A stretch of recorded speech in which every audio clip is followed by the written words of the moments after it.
um, to let everyone know, hindi lang basta marinig, kundi maunawaan ng lubos yung ating mga topics. Kaya naman malawig ko kayo tinatanggap dito sa ating programa ngayong araw nito at syempre akong yung lingkod mga kasama ang inyong ka-life, Margie Licardo. We will be together for the whole hour at sa mga may katanungan po dyan, okay? Sa kahit anong usaping legal, kung gusto niyo magpapayo, na pwede kayo mag-message sa ating himpilan para ma-inform po natin ang ating mga partners from the IDP Kalmana para kanilang i-line up yung ating mga topics at kanila rin pong nila-line up yung mga fitted, no? Yung mga fitted nating attorney when it comes to different discussions. Kumbaga meron silang mga expertise and the good thing is talagang nilalagay nila yung best and fitted attorney to discuss, no? Kaya ngayong umagang ito, yan, no, ay ating makakasama ang isang mahusay na attorney na magbibigay sa atin ng payo ng kaalaman dahil very timely yung ating pag-uusapan, no? Sino po sa inyo ang na-scam na? Taas ng kamay. Ayan. Hindi ko kayo nakikita. Ayan, pero tiyak medyo maraming nakaka-relate, no, na mga na-online scam. Yan, na-scam. Na-scam ako. Yan, so, yung iba sa atin na victim na sabi nga, siguro we learned already from it. Pero, kailangan mas aware pa rin tayo kasi baka mamaya meron na namang ibang tawag nila doon, clickbait kung tawagin. At yung iba sa atin na maaaring hindi pa natin na-experience, baka pag hindi tayo aware ay magulat na lang tayo at tayo ay na-victim na pala. Nako. Kaya naman ngayong umagang ito ang ating makakasama ay isa po sa mga directors ng Integrated Bar of the Philippines Kalmana Chapter. At siya rin po ay member ng Committee on Legal Aid sa Caloocan. Yes, at siya rin po ay isang private practitioner. No? At ngayon makakasama natin, we welcome here in our program, Attorney Jacob Mariano. Magandang umaga, Attorney, and welcome to our program. Magandang umaga po, Ms. Margie. Magandang umaga po sa ating mga tagapakinig at mga taga-subaybay ng inyong radio program. Yes, thank you, Attorney. Lalo po napakaganda ng ating tatalakayin ngayong umagang ito dahil sabi nga, as you know, as the technology progresses, di ba? Sabi nga, pati yung panloloko, panlalamang, di ba, ng ilan nating mga kababayan, parang nag-level up din. Yes, yes. Totoo Oh, yan, Ms. Margie. Kasi ngayon, with the use of social media, talagang yun yung tinitake advantage sa mga tao ngayon para gamitin para makapanloko ng kapwa nating Pilipino o kaya tao. yes. At saka ang nakakalungkot yan, syempre nababalita na rin po on national television, yung mga na-victim ng scam. Di ba parang pag, ako kasi whenever I'm watching, parang I really, felt the burden na parang yung pinaghirapan mo ng ilang taon, inipon mo, isang iglang, biglang mawawala na. Oo. Minsan kahit anong ingat natin, Mm, naloloko pa rin tayo because of their expertise na sa ganitong klase. May mga modus na sila sa paggawa ng yeah. mga bagay. Kaya Mm. dapat doble ingat talaga tayo nowadays. Okay, okay. At dahil dyan, ito na nga mga ka-live. Kung meron kayong mga sabi nga, katanungan, okay, hinggil po sa online scam, kung kayo po yung na-victim na in the past, at medyo may tanong pa rin sa isip niyo, unsettled, di ba? Siguro pwede tayong matulungan ni attorney, pwede kayo mag-message. Kung hindi man namin masagot ngayon, huwag kayong mag-alala sa ating susunod na episode ay i-relay ko sa inyo ang magiging sagot ni attorney Jacob, all right, sa inyong katanungan. Ayan. So, attorney, ano nga po ba, no? Kasi syempre pag sinabi kasing scam, no, sa mababang terminolohiya ng ating mga kababayan, na scam ako, di ba? Na na loko ako, no? Pero when it comes, attorney, to sabi nga the point, no, or legal standpoint, paano nga po ba na-define itong tinatawag nating online scam? Okay. So sa batas natin, walang legal na definition ang online scam. Pero karamihan ginagamit yung mga ganitong kaso pumapasok sa estafa under our revised penal code and in relation to our Cybercrime Prevention Act or ang ating Republic Act 10175. So basta may panelin lang, may pagkuha ng pera o kaya property, maski personal o ari-arian, at merong damage sa biktima. Yung damage na ito, yung tinatawag na financial loss, na Mhm. walang pera, pwede na itong pumasok sa estafa. So, yung paggamit ng computer, paggamit ng website, internet, o kaya digital platform sa mga social media, doon pumapasok yung online scam. Hmm. Okay, so para po itong digital staffa, attorney. Yes. You can say na digital estafa yung online scam. Mhm, mhm. I see. Pero attorney, when we say online scam, kasi may mga before, may mga may phishing, love scam, maraming iba't ibang mga term, pero lahat ay scam. So, when we say online scam, attorney, sakop ng lahat, kahit ano pang uri yon. Encompasses all types of scam, phishing scam, love scam, investment scam. So Mm. lahat to papasok sa estafa in relation to Cybercrime Prevention Act. Pero when someone is scammed online, hindi lang naman yung estafa under revised penal code o kaya yung Cybercrime Prevention Act. Kasi meron tayong mga ibang batas din tulad ng Consumer Act of the Philippines o kaya yung ito yung tungkol naman sa ah, pagbabawal sa mga false advertising, ah, Mhm. promotions, kasama na rin yung pyramid schemes. And we also have the Republic Act 12010 or the Anti-Financial Account Scamming Act. Ito, pinaparusahan naman yung mga scammer, yung pinapagamit ng isang tao sa other party yung kanyang bank account o kaya yung e-wallet niya para gamitin pang scam. So, etong law na to is also protection against online fraud. Ayan, okay. So whenever, attorney, na ang isang tao ay ma-scam online, yan, ano po yung usually batas na a-apply natin doon? So, again, to reiterate, specifically sa yung estafa under our revised penal code, yung Article 315, yung swindling o kaya estafa. So, merong misrepresentation o kaya may deceit, merong abuse of confidence, pwedeng pumasok doon. O kaya Mhm. Cybercrime Prevention Act.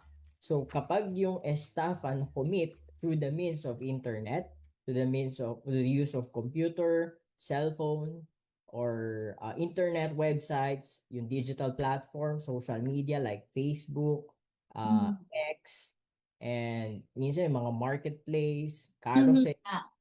Ayan. So, minsan pag yan magkasama, staff at saka yung with the use of digital platforms, papasok doon yung Cybercrime Prevention Act. So, insofar as these laws are concerned, yung penalty ang significant dito. Kasi sa traditional estafa, mababa yung penalty, and Mhm. then commission with the use of internet or computer digital platform, nava-violate yung Cybercrime Prevention Act, so tumataas ng 1 degree yung penalty. Mhm. So, kaya mas maganda na maganda itong Cybercrime Prevention Act na ito. Pinaparusahan talaga kapag ginamit yung online or digital platform natin. Ayan. So, attorney, nabanggit niyo kanina yung investment scam. Kasi recently, and kumbaga laging nababalita on national television yung mga ganito, yung mga investment scam. So, paano nga po ba nangyayari itong investment scam, attorney? Etong investments magbibigay na ako ng pinaka-simpleng scenario. So, Mhm. mga clients ako or mga nagtatanong, humuhingi sa akin ng legal advice na na-encounter nila, like, pinakamadaling ano nito, yung paluwagan eh. Okay, Oo, so oo. diet sa kanila through Facebook, friends nila, and then sasabihin nila na um, capital nila mag-i-invest lang sila na let's say 10,000 pesos. So, Mhm. 1 month, magkakaroon sila ng 20% profit na wala silang gagawin. Magbibigay lang sila ng capital investment. Mhm. Then at the end of the month or whatever agreement they have, kung anong araw sila makaka-receive ng profit or yung sinasabing dividend, at that agreed period, meron silang makukuha ng 20% or kung ano man yung porsyento yung napag-usapan nila. Very May mga inviting yun, attorney, ah. Kasi wala kang gagawin, tumutubo yung pera. Mhm. very enticing kasi Oo. imagine, pa-relax-relax ka lang tapos Okay. kikita. Kumbaga, excuse me, sa part nung scammer o kaya investee, laway lang ang puhunan, 'di ba? Yeah. Oo. Actually, na-experience ko na yan, Miss Margie, nung high school ako. So, Oo. so, sabi niya na, Kuya, gusto mo bang sumali sa aming program? Sabi niya gano'n. So, magbabayad ka lang ng 1,000. Medyo malaki na rin yung, yung Dahil bang high school? 1,000. Kasi high school ako, 2000, Hmm. 10, mga ganyan eh. Oo. Third year, third year high school. So, sabi ko, sige, 1,000, may 1,000 ako. Naipon ko pa yun, inipon ko pa yun. So, sabi niya, yung 1,000, at the end of the week, babalik yung 1,000 mo. So, 2,000 na yun.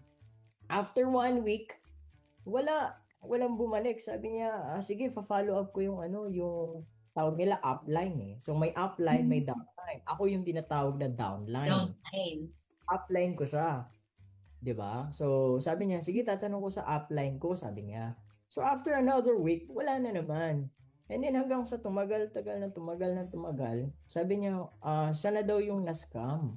So, sabi ko, paano naman ako? Kasi sa'yo ako ikaw Oo. yung nagkatiwalaan ko na may return yan, sabi ko. So, Mhm.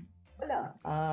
Na Oo. short na scam ako at that time, na dengue ako. So, Mhm. nawala Yeah. yung 1,000 ko. So, noon pa lang, uso na yung scam. Although wala pang use ng gadgets Online. ngayon. Yeah. Oo, naman kami nag-usap sa Facebook, nagkita kami sa in person. So basically that's a scam. So ganun din 'yon sa investment scam ngayon pero with the use of our social media. Kasi karamihan ngayon pag nag-i-invite sila or nag-e-entice sila through the use of Facebook na eh.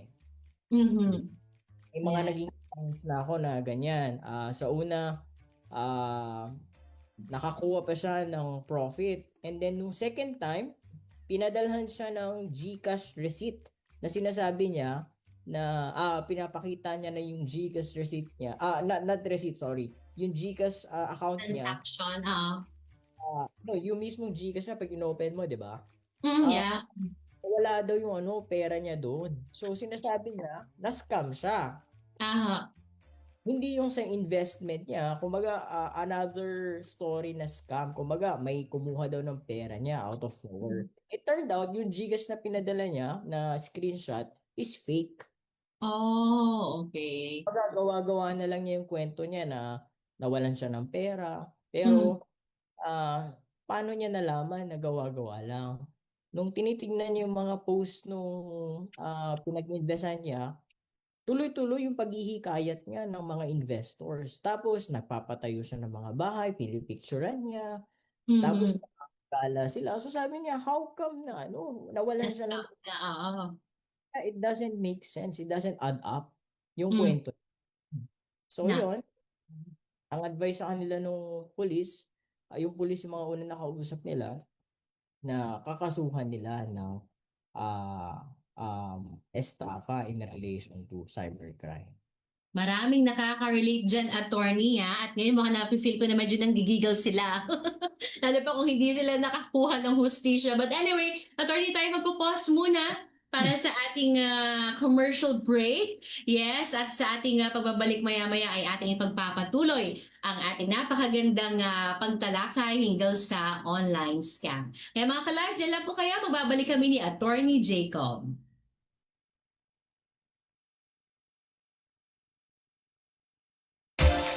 Alamin ng batas ang iyong karapatan at ang iyong responsibilidad at alamin ang bawat detalye ng mga legal na usapin at issue sa ating lipunan. Dito sa programang Sabi ni Atty. Kalma na. Handog ng DZAT Live Radio at ng Integrated Bar of the Philippines, Kalma na Chapter. Sabi ni Atty. Kalma na.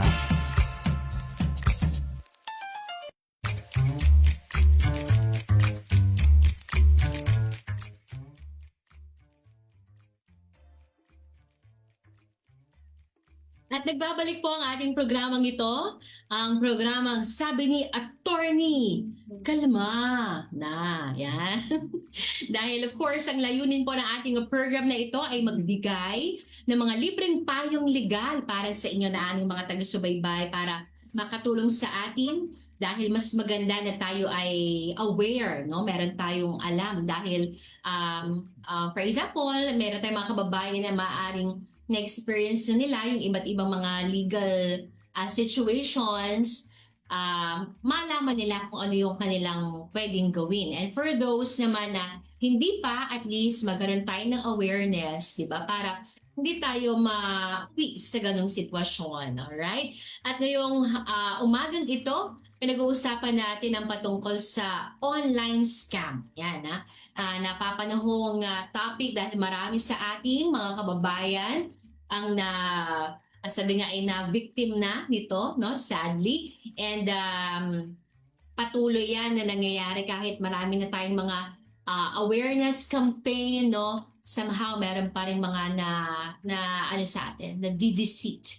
Yan. Kaya ngayon ay ating muling makakasama ang ating guest attorney for this episode, si Attorney Jacob Mariano. Attorney, welcome back.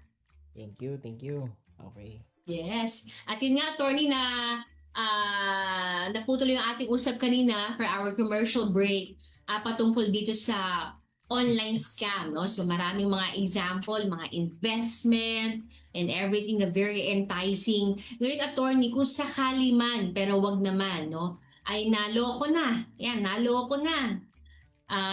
Ano po yung mga ebidensya? Sabi nila, kailangan may ebidensya na Yes. dapat ma-present po natin. Ano po dapat yon? Lagi natin tatandaan, no, kapag may nakakausap tayo online, madalas naman nangyayari itong mga to sa Facebook. So, Yeah.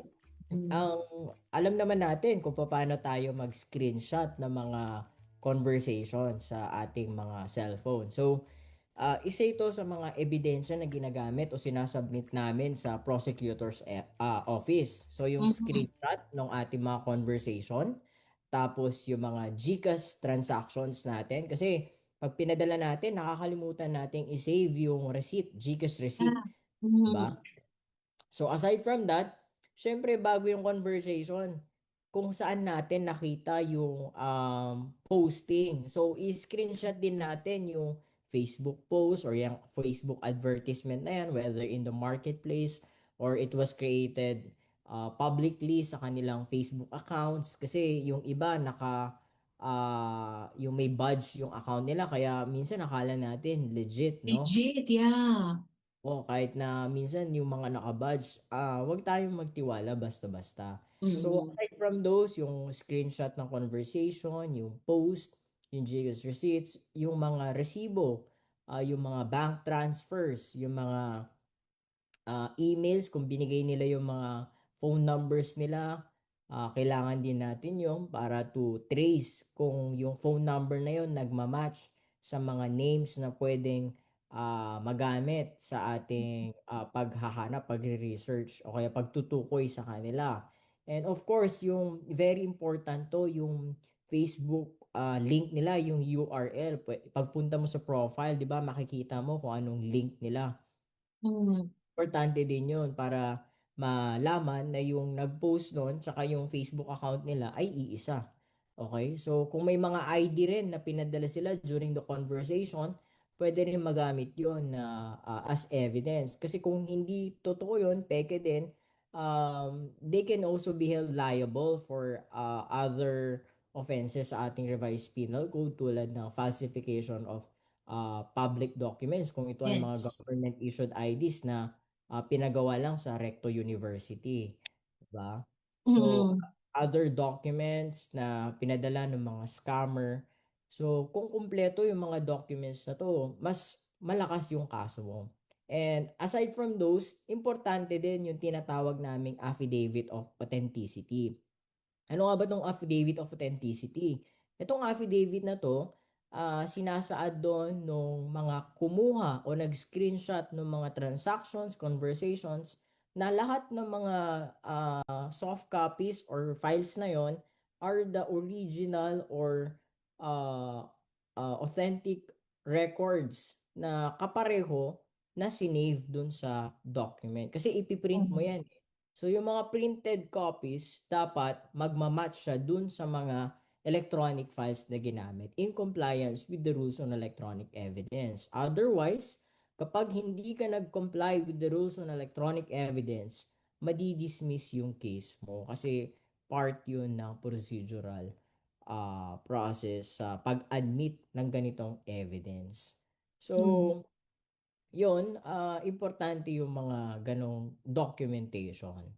Mhm. Yan. So, attorney, kung ma-preserve ng victim itong mga nabanggit po ninyo na mga evidence, saan Hmm. naman po nila ito i-file as complaint? Okay, so pag nakumpleto na nila itong mga documentation na nito, may mga options sila. Kung halimbawa hindi nila alam kung o kaya may kulang pa sila sa mga documentation, pwede silang Documents. magtungo sa NBI Cybercrime Division o yung National Bureau of Investigation para sa mga technical tracing o kaya yung case build up. Kasi yung NBI meron silang system or program para matrace kung kanino yung mga accounts na ito. O kaya Mhm. pwede rin sila magtungo sa PNP Anti-Cybercrime Group.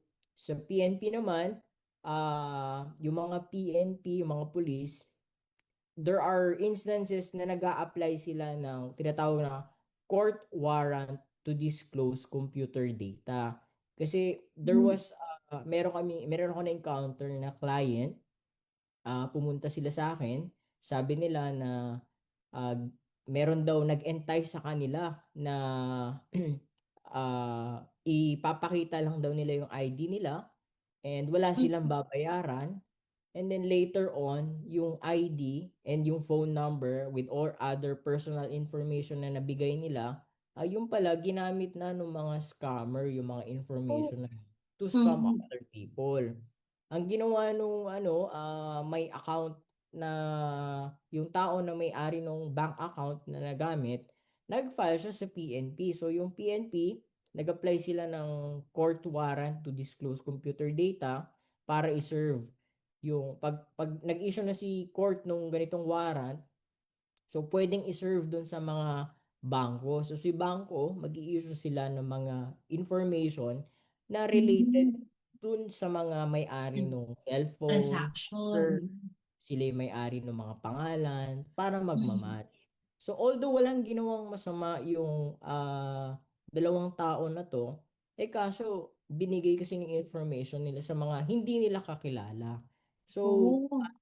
medyo malabo yung pagkakascam sa kanila eh. Kumbaga, ginamit lang sila yung na-scam, tapos may totoong na-scam talaga.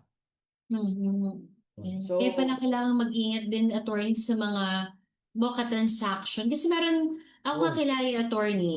Ang sabi raw sa kanya ay for work, pinasubmit sa kanya yung resume and then photo ng ID. So yung Yes. parang parang nag-worry ako like, so pag wala nang feedback yon at hindi naman yun work, baka syempre nasa resume lahat ng data mo, di ba? Even your Yes, yes. birthday, your phone number. Kaya parang sabi ko, parang nakakatakot din minsan yung ganon na magbibigay ka ng mga details mo. Lalo pa may ID, hiningan siya ng ID, picture. Kaya parang, anyway, pwede palang magamit yung attorney. Yes, oo. So So, kasama ko sa makakasuhan yun. Kahit hindi naman siya, ginamit lang.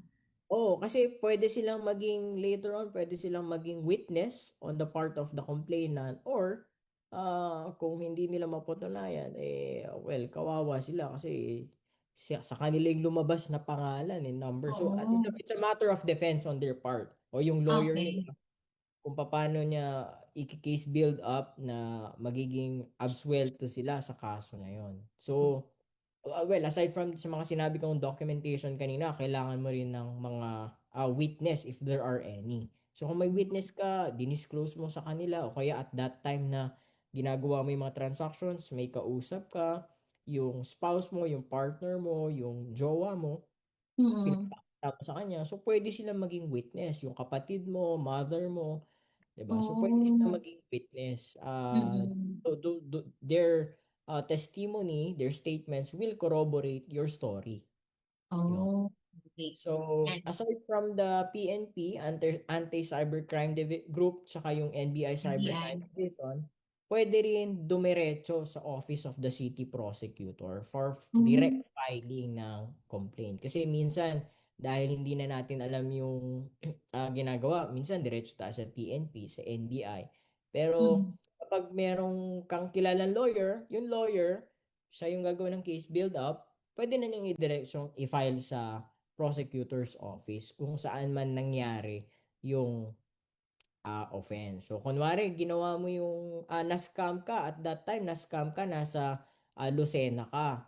So, pwede mo Mm-hmm. siya i-file sa Lucena kahit yung katransak mo, Mm-mm. sinabi niya na taga Quezon City siya. So, pwede mong i-file sa Lucena. Lucena. Kasi doon mo Oh. siya kausap at that time. So, Mm. kung saan nangyari yung mga elements of the crime, doon mo siya pwedeng i-file.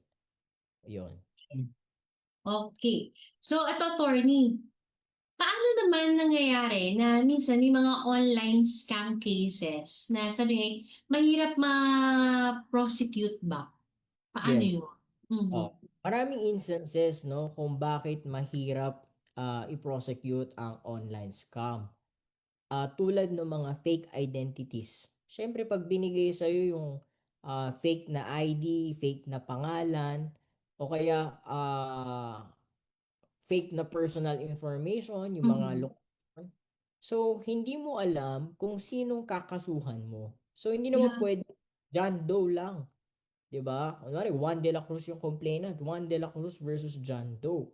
Well, John Doe pwede siya, pero pag isa-serve yung subpoena, paano hahanapin nung sheriff o kaya ng prosecutor, personal na prosecutor yung taong John Doe. So kung Oh. fake identity, kahit na nagpadala siya ng ID, yung driver's license ID niya, nakalagay doon yung pangalan niya, Marvin Agustin, 'di ba?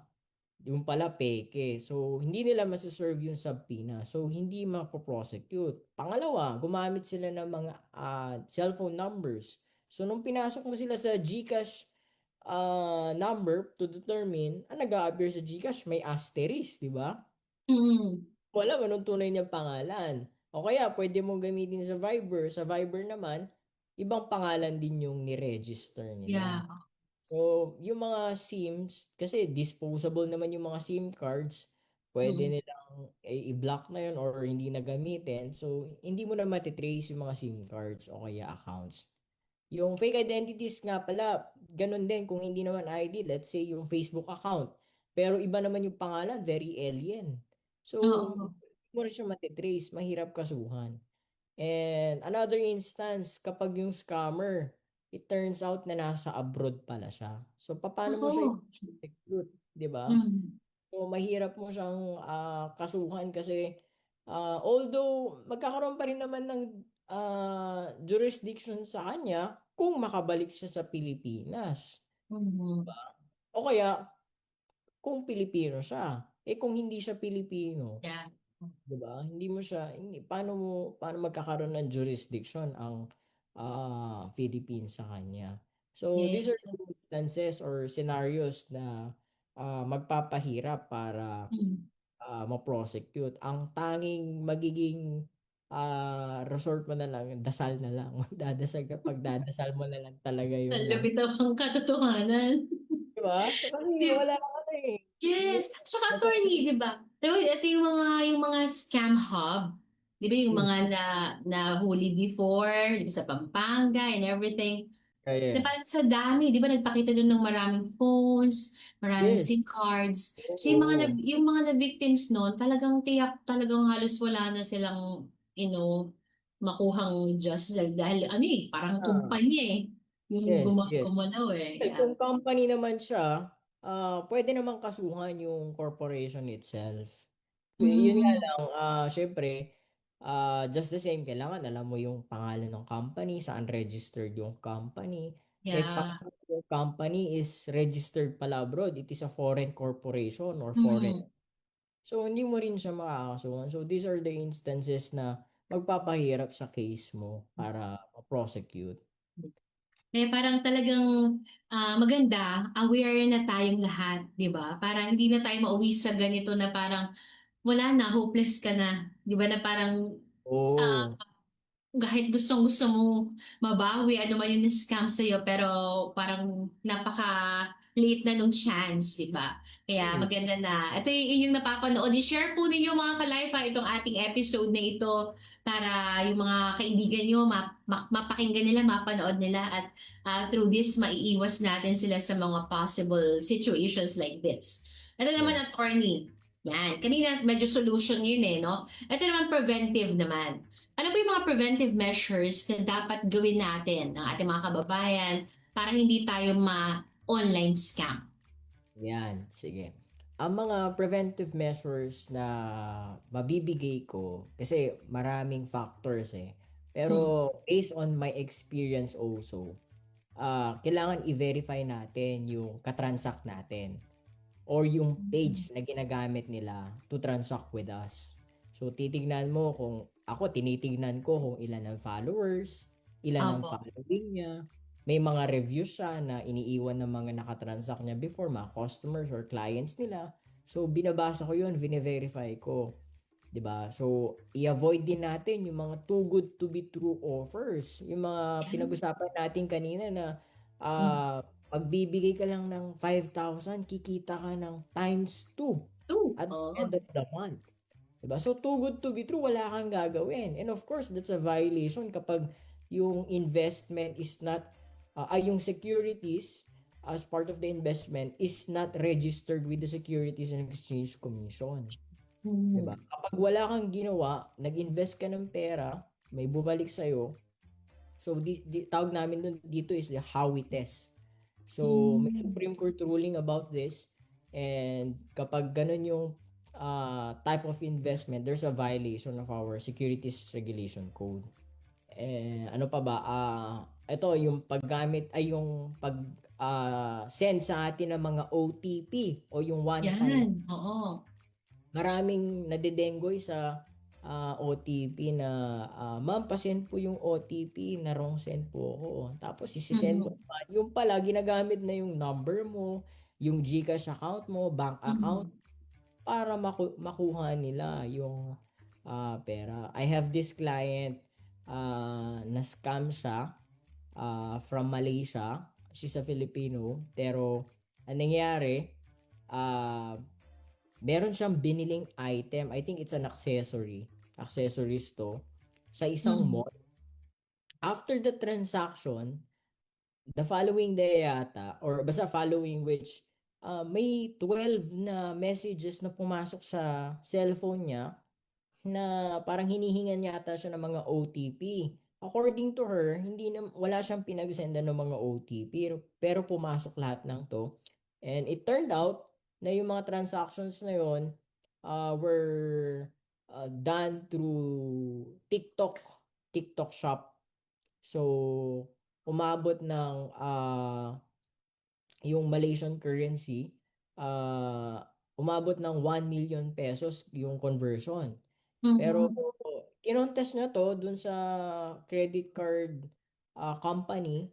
Ayaw ng credit card company maniwala. So gumawa kami ng mga yung parang position paper namin to up or Mhm. appeal namin to contest na ito yung mga scenario. First, never siyang gumamit ng TikTok. Tapos yung sale transaction took place in Singapore. She's from Malaysia. Oh, And mhm. retired employee na siya, wala na siyang pinagkakakitaan. So, uh, through humanitarian reasons naman, yung tawag nila ombudsman dun sa Malaysia ginawa na lang is proportionately, binawasan na lang yung babayaran niya sa credit card company. Pero although, tapos installment ba, sabi namin, tanggapin na niya kasi Oo. baka later on, mabaliktad pa o kaya Mhm. ah, yung tumagal pa yung case. So, tinanggap na lang niya. She has to So, pay installment and although nabawasan naman kahit papaano. Kasi pag kumuha pa siya ng lawyer from the Philippines, di ba? Yung gastos niya sa airfare, sa lawyer's fee. yeah. Oh. Diba? So, mas malaki pa. Kailangan niyang timbangin yung cost and benefit Di ba? Mm. So, yun. Grabe. Yun. Never natin i-share yung OTP. Opo. Okay? Tsaka yung So, iba ring mga ano ngayon, attorney, mga bank, yung mga cashless app natin, yes. nag-ano rin sila ng mga paalala na they're never Yes. asking Yes. for ganyan, they never transact with ganon. So, Ah, maganda rin po yun na napapaalalahanan. Kasi minsan yes. yung mga bank account daw na mag-lapse yung ganito nyo, kailangan yung bigay sa akin, yung, Oo. di Mga ba? points. May mga Yeah. sinasabi na points, rewards. Mm-mm. Yan. So, Meron dapat, akong encounter, excuse me, nagte-text lagi sa akin ng PS Bank.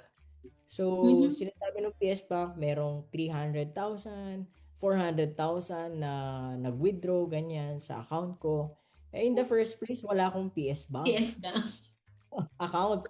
O, di ba? Pangalawa, wala akong ganong tinatagong pera. 400,000, 300,000. Sa Huli isang agad buwan sila. yata, 2 million na yung yung na-withdraw sa account ko.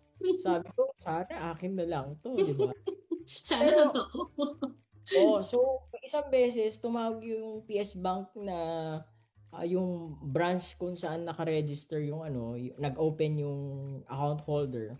So, sabi ko, ma'am, etong number na tinatawagan nyo, anong pangalan po ba? So, sinabi niya, Chinese yung apelyido Sabi ko, Ah, ma'am, hindi po ako yun. oo. So, pwede niyong kontakin in some other manner to update his mobile number. Kasi kung Mm. loko-loko ako, sasabihin ko na idiretso mo yung withdrawal sa akin. Di ba? Di ba? Parang, Yun. uy, To help the account holder, sinabi ko yun sa yeah. bank employee na i-kontakin siya, i-update niya Mm. yung number niya. Kasi kung ibang tao yun, baka mamaya Yeah. puntahan niya, i-withdraw niya lahat ng pera niya Wala, magugulat na lang, limas na yung pera niya. Oo, yun. Oo. So, another factor is paggamit ng mga strong passwords, yung ah, Yeah. may mix na number, yung alphanumerical. Take note lang, wag mo makakalimutan.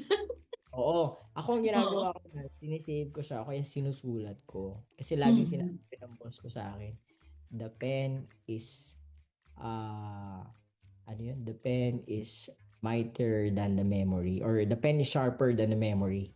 Yeah, oo. Kahit na, ay, natatandaan ko yan. Minsan, iba-iba yung passwords natin So, Yeah. ako ginagawa ko, either sinusulat ko or ninonote ko siya sa sa phone ko with backup, Mm. etc. Yan. And ngayon, of Alright. course, yung Facebook, meron ng two-factor authentication. Yeah. Oo. Ako, I'm using that, attorney. Yeah. Yes. Pati yung mga bank apps, meron silang two-factor authentication. Mm. Yeah. Yeah. Yan. So, So, let's avoid. take all the preventive measures gawin na Yes. natin bilang Oh. bahagi ng pag-iingat. Oh. Mm-mm. And also avoid sharing personal information on social Oh. media. Huwag mo post yung meron kang picture doon, tapos nakalagay yung birthday mo, nakalagay yung address mo. Iwasan natin yun. Kasi Mm. Ah. sa ngayon, iba na yung ano, iba na yung Mm. naiisip ng mga tao eh. Kumbaga, 'Di ba? your intention is wala naman, pero the others might, use it against you Oo. para ano ka. Pag opposite yung thinking ng isang tao, magagamit niya yun, di wala na. Lalo na pag nangangailangan siya, di ba? Kahit Yeah. nasa close kayo, hindi mo masasabi. Tama, Also tama. because it's with links, yung mga sinesend sa atin sa text, sa conversation, sa Oo, yeah. mga download, ganyan. So, minsan, meron ako na-encounter na nag-send sa kanya ng video link. Pag tinignan mo, parang, Parang ano okay. Parang siya, legit. digital link siya. Pero pag Mm-mm. tinignan mo yung dulo nung link, doon mo makikita na may parang flaw Yeah. na ba't iba yung link. So, pag inopen mo siya, parang may magpapakita siyang video, ganyan. Pero iba pala yung link na nakalagay. So, it will lead you to another site and Yeah. yun, pasok na doon yung phishing. Yan. Mm. And of Alam mo, minsan course, yung attorney, yung nag-message sa akin kaibigan ko, nung college. Nagulat ako kasi nag-i-English. oh, Eh, yan. hindi naman siya pala English. I mean, pag mag-usap kami. So, tapos Mm. bilang sabi niya, I saw you here. Nag-send ng link. So, parang ma-entice ka na, Oh, anong video to na nakita niya ako. Pero doon ako nag-wonder, like, hindi naman to pala English. Kaya hindi ko na rin clinic yung yung mm, link na sinend niya. Yeah, kaya yun yes. talagang laging no, always think before you click Yes, think before para you click. safe tayo. Speaking of nag-message, may mga friends tayo biglang magme-message na yung kasi mababasa nung hacker eh. May mag-hack ng Oo, account yeah. and mababasa niya yung thread. So, pag-aaralan niya ano yung tawag niya sa'yo. Kunwari, tawag niya sa'yo, sis. So, sis. So, ikaw naman, oh yes, sis, nag-message ka. Meron ko bang 500 dyan? Babalik ko rin, ganyan. So, ang gagawin natin Oo. pag mga ganyang instances o scenarios, tawagan nyo. Tawagan nyo yung friend. Yun. Pero, wag yung account. Yung mga mobile numbers nila ang tawagan nyo. Ginawa ko yan. Meron Mm-mm. taga-tahi ko nitong barong ko. Nag-message sa akin, book, sabi niya, attorney, sabi niya. Eh, matagal na kami hindi nag-usap. Siguro buwan na o kaya linggo. Sabi niya, Mm-mm. attorney. Sabi ko, yes, ma'am. Sabi niya, meron ka ba diyang 2,000? Sabi niya ganon. So, ako, without thinking, tinawagan ko agad siya yung number niya. Kasi alam ko yun na. Sabi niya, Number.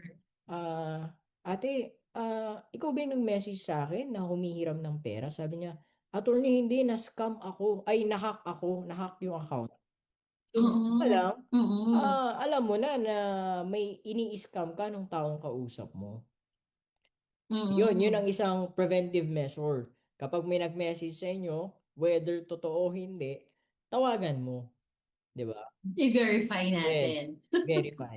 Yes. So, those Nako. are the instances or preventive measures na mai-share ko. Ito naman, attorney, last na ito dahil merong nag-send sa atin ng tanong. Yan. Paano daw tayo makikipag-deal sa mga online sellers? Yan, online sellers. Mm. Maraming nadidenggoy sa online selling. Oo.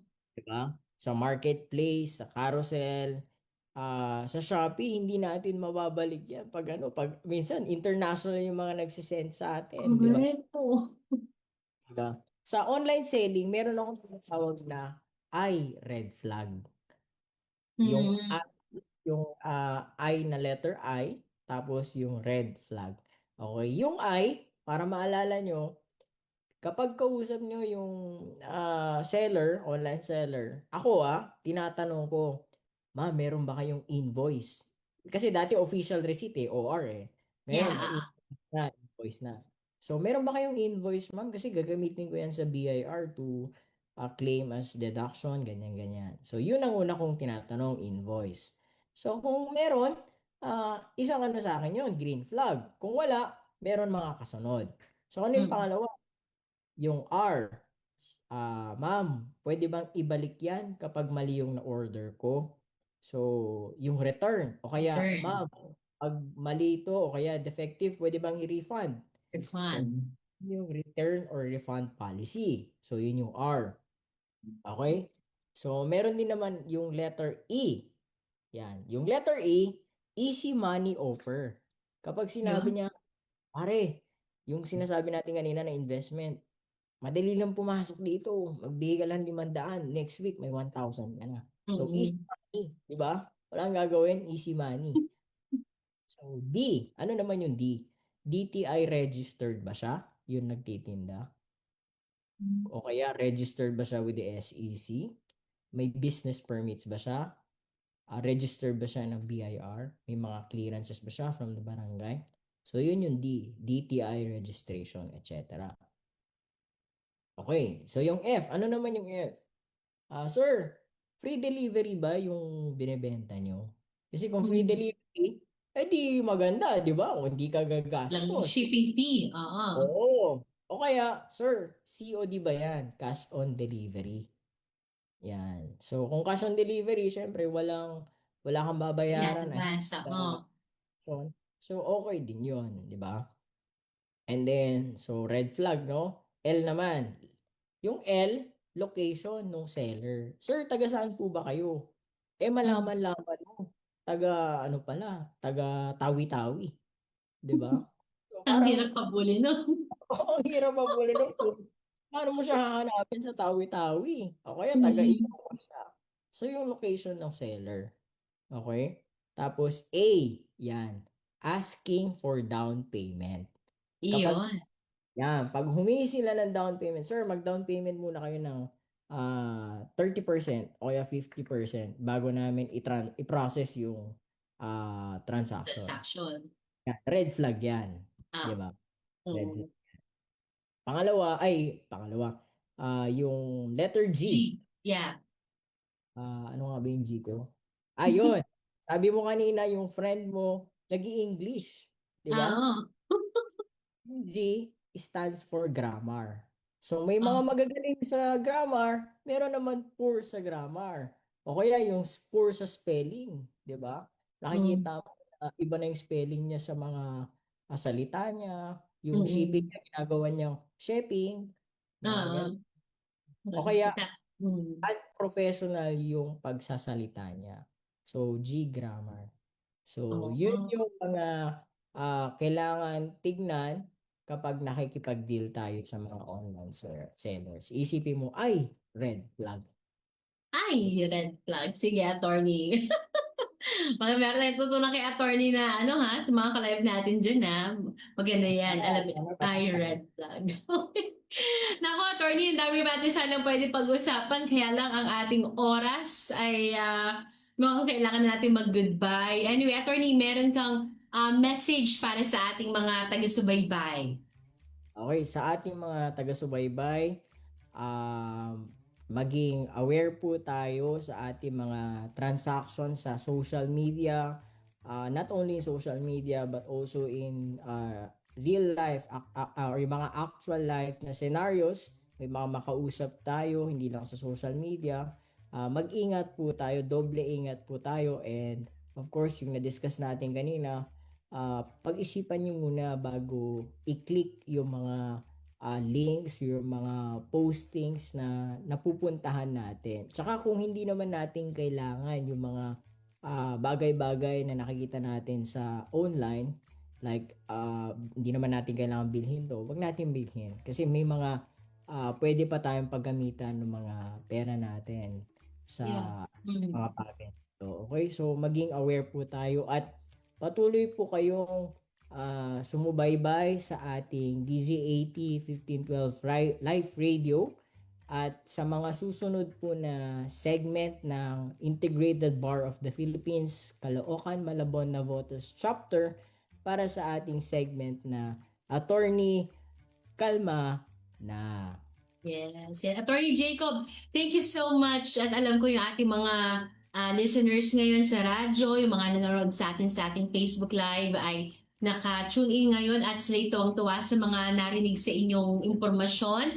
And huwag kayong maglala mga ka-live, no? Itong mga question and answer portions namin ni attorney ay natin, attorney, tag doon, parang i-installment natin ng post para mas mabilis nilang makuha yung sagot dun sa kanilang sitwasyon. Alright, so once again, thank you so much, attorney Jacob Mariano, ang ating pong partner ngayon mula sa IDP Kalmana Chapter. At hello po sa inyong lahat dyan, attorney, sa inyong office, sa ating mga public servant, no, sa ibang aspeto lang, no, kumbaga pagbibigay ng payong legal. But anyway, Attorney Jacob, thank you so much. At sa uulitin po, sa uulitin, attorney. Alright. So yan mga ka-live, ating nakasama si Attorney Jacob Mariano from the IDP Kalmana Chapter at ang tabayanan po ninyo yung ating mga magiging postings hinggil sa aming naging discussion ngayong umaga. Alright, so thank you very much. Abangan niyo po ulit ang ating next episode sa buwan ng Pebrero at mukhang medyo in line sa pag-ibig. Sabi ni President Attorney Maylin ang ating pag-uusapan. Ano kaya iyan, no? Dahil Heart Month, no? So, abangan niyo po yan sa ating programang ito. Alright, so thank you so much. Ako po kinakasama, Margie Licardo. Ingat po and happy weekend. God bless us all. Thank you, Attorney Jacob.